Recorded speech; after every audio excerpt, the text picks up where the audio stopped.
Hey, welcome back. Today we are learning about list comprehensions. This is one of my favorite features in Python. It lets you create lists in a single line instead of writing a whole loop.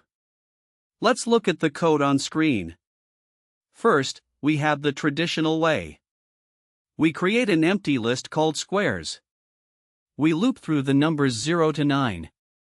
For each number, we calculate the square and append it to the list. That is 4 lines of code. Now look right below it. Same result. 1 line. Squares equals x squared for x in range 10, all inside square brackets.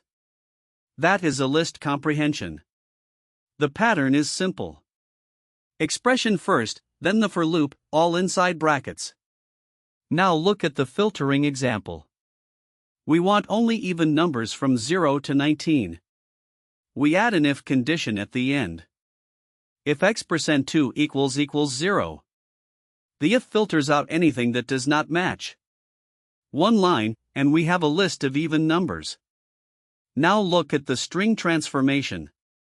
We have a list of names in lowercase. The comprehension calls capitalize on each name and gives us a new list with proper casing. Scroll down to the nested comprehension. This one flattens a matrix. We have a 3x3 grid, and we want all 9 numbers in one flat list. The comprehension reads, for each row in the matrix, for each number in the row, give me the number. It takes a moment to get used to, but it is really powerful.